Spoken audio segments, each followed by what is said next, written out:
Great to see so many loyalists and patriots here standing in solidarity against terrorism. We'll start today's rally by asking for God's blessing on the rally. I know there are people here of other faiths and none. I am a Christian and I wish to, I am hoping that we can have a bit of a respectful silence and I will say the Lord's Prayer. If we could just, I'll be closing my eyes and bowing my head if you wish to do the same. Our Father, who art in heaven, hallowed be thy name. Thy kingdom come, thy will be done, on earth as it is in heaven. Give us this day our daily bread, and forgive us our trespasses, as we forgive those who trespass against us. And lead us not into temptation, but deliver us from evil. For thine is the kingdom, the power, and the glory, forever and ever. Amen.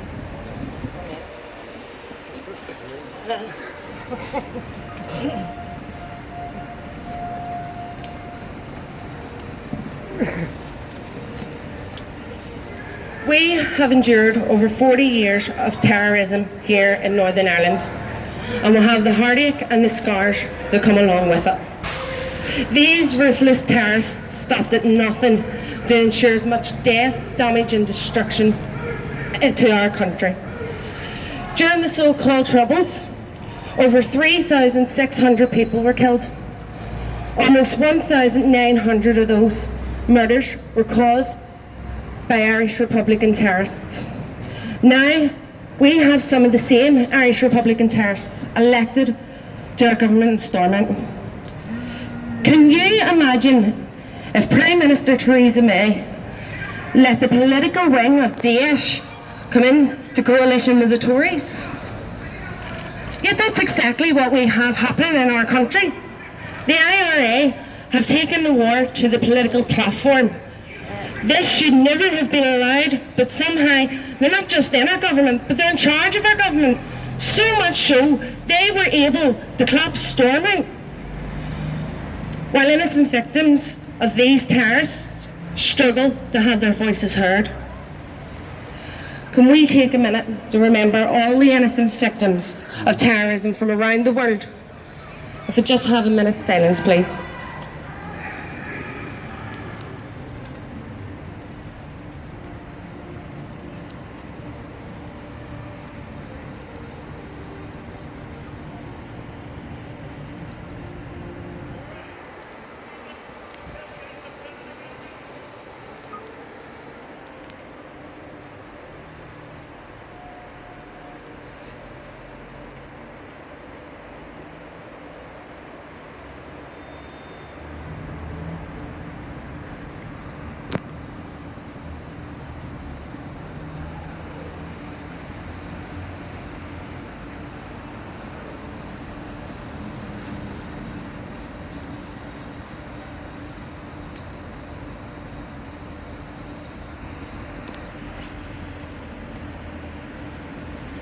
Thank you, everyone.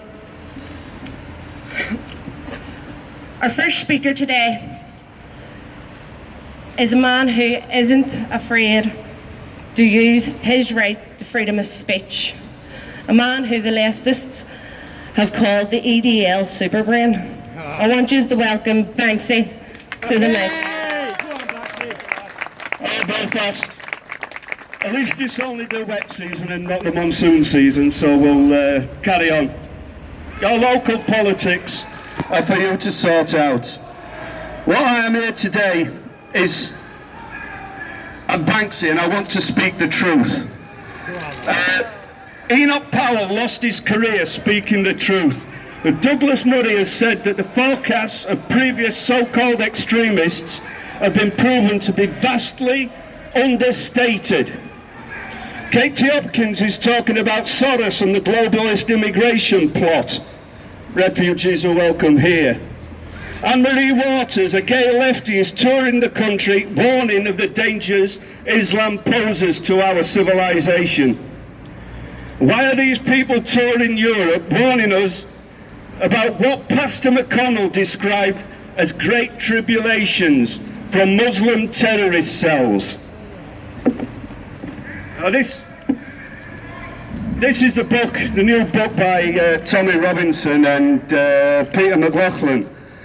It says, in terse, clear language, McLaughlin and Robinson explain how Islam, from its beginnings till now, remains a religion of war.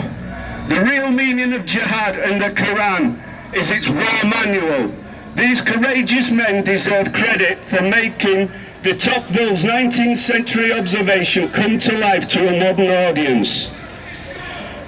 The first of all religious duties in Islam is to blindly obey the Prophet. The holy war jihad is the first of all good deeds. All these doctrines, of which the practical outcome is obvious, are found on every page and in almost every word of the Quran, are so striking that I cannot understand how any man or woman with good sense can miss them. The Quran is a manual of war. And the more Islam you get, the more trouble you get. Lockerbie, 7-7, Glasgow Airport, Westminster Bridge, Borough Market. The evidently growing Islamic terrorism that is and will continue to grow, eventually it will grow into a full-bore civil war. It's inevitable. The more Islam you get, the more violence you get. The PSNI is worried about cross-border terrorism. Well, just ask Indonesia, Nigeria, Kenya, Thailand, Myanmar. Global terrorism, all linked to Islam. For our civilization to survive, it must understand what it has faced and defeated in the past. Hijra, emigration, the Islamic doctrine of emigration stems from Muhammad's migration from Mecca to Medina in 622. This is the start of the Muslim calendar. Not when Muhammad was born, not when Muhammad died, but when he turned into a raping, genocidal, terrorist tyrant. Emigrating to spread Sharia law guarantees a Muslim heaven. Part of Muhammad's dying words were, "Be friendly to foreign leaders," which is why all our priests, media, politicians have a moderate Muslim at their side. Now these priests, media and moderate politicians, they all need to read this book. In one book you can understand all the terrorism that's coming down in the past, at present and in future. His final command was to commit genocide on the Kafirs in Arabia. That's you. You're the Kafirs. The hadith reports that Muslims should smile in your face with hate in their heart. Now I know none of us are sin-free, but this is just a potted history of what Islam has done to Christianity over the past 1400 years. Muhammad died in 632. By 732, it had slaughtered its way throughout the Middle East. It had massacred its way across North Africa, through Spain and into France. And in that time, it had destroyed 3,500 churches on the way, in 100 years. That's a church pulled down and burnt every 10 days for 100 years. In 851, the martyrs of Cordoba, converts, took Christianity from Islam, and other Christians were beheaded and boiled alive on cathedral steps. They were dipped in molten lead, and this is what started the Spanish Reconquista. It reignited the spirit within Christianity. In 1453, Constantinople fell, Byzantine, the centre of Christianity for 1,000 years, and it's been utterly destroyed. These are just vague echoes of history, and yet it was an entire Christian civilization. It was first attacked in 674, just 42 years after the death of Muhammad. It had been under attack for 780 years.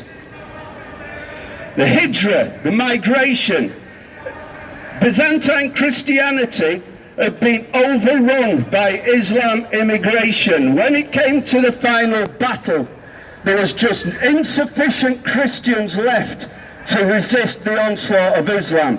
The whole mission of Islam is to destroy every other civilization, including the cross, It does not care which church. Islam hates us all. It has never changed, and it won't. In 1492, after 700 years and 148 battles, the size of the Battle of Hastings, some battles had piles of heads so high that a man on horseback couldn't look over them.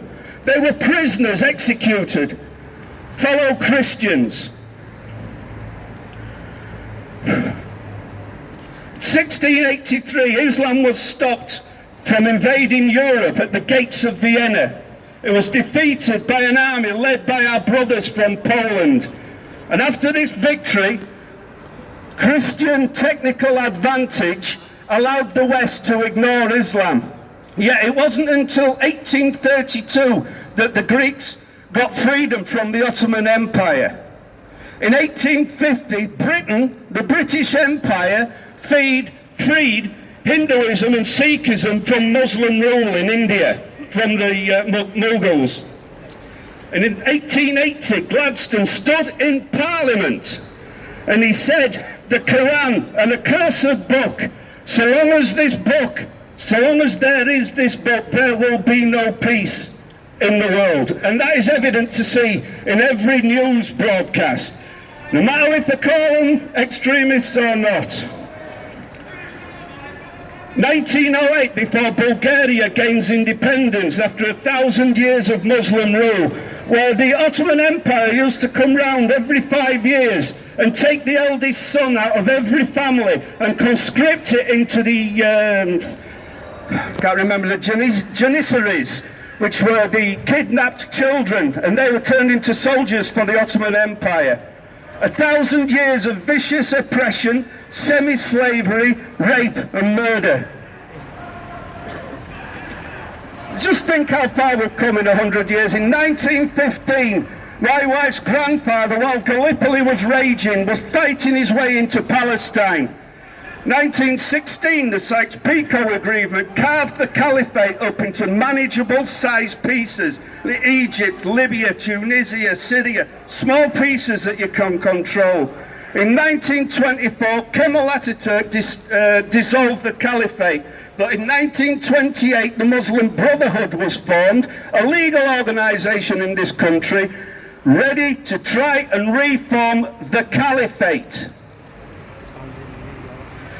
1942, my father's generation, it was at El Alamein.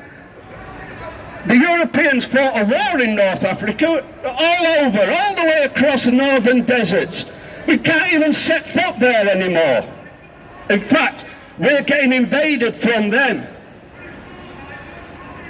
1974, there were miniskirts in Kabul, and liberalism and Western thought lines had started to take root within Islam. And that's when the hippies took over. So when the full horrors of communism were discovered, how it turned into a tyranny that killed 66 million of its own people. And these communists are currently running our councils, our media, our schools, universities and Europe, and their foot soldiers stand over there screaming stupid slogans at us to let in more rapists. And I, for one, will not let them win.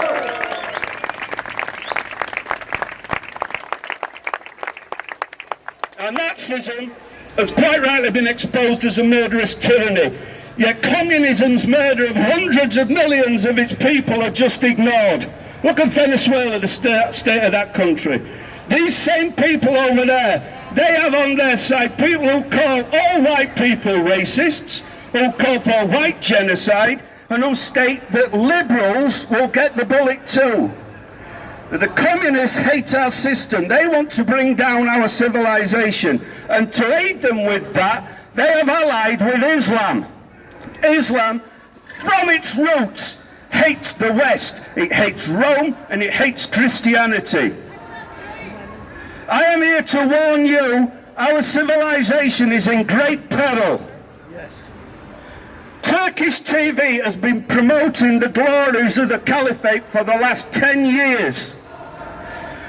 The coup attempt last year in Turkey was a Turkish army's last chance trying to uphold its secular duty to keep Turkey a secular state.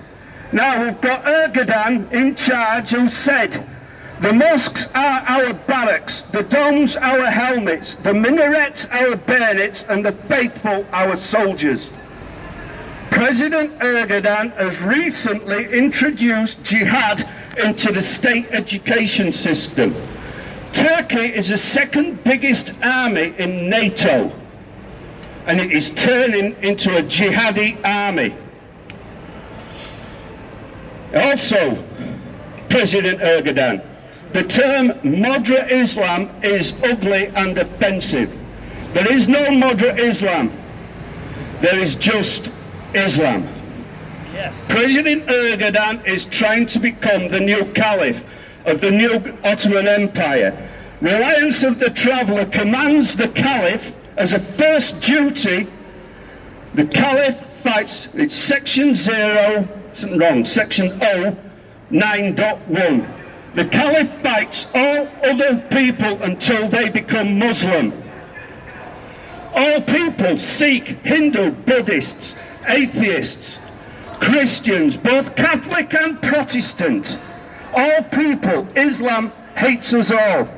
Once under Islamic rule, the killing will not stop.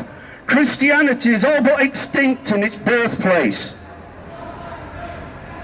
The Yazidis have experienced 72 mass murder killings in the last 1400 years. That's a mass murder event every 20 years. It's no wonder the civilization is dying out. Anybody heard of the Zoroastrians? No, you won't. One of the 4 big religions in the Middle East, extinct, killed by Islam. This is what Europe faces. We need either, we've invited it in, the war is here. We either fight it or we have voluntary genocide of our own civilization. I'm willing to fight. Are you willing to fight? You need to fight. You need to get some spirit in you. The threat to global peace is not white supremacism, but the Quran and its murderous mission of global domination. The speakers here today are all described as extremists, yet 47% of Britons want an end to Muslim immigration. This rises to 67% in some European countries. We are not the extremists. We are the majority. Yeah! We, the majority, insist our borders are closed. We do not want Merkel's madness to be given passports and free entry into this flaming country. Yeah! Shut the borders. Now, this unrest will happen. Now, while calling for the First Crusade in Claremont in 1095, Pope Urban II, he called for all his barons to settle their differences and come together to fight a single foe. Now, we in Britain, we in England, if we don't get hard Brexit, a government minister has warned of civil unrest, and I promise you there will be civil unrest, and we will shut these borders.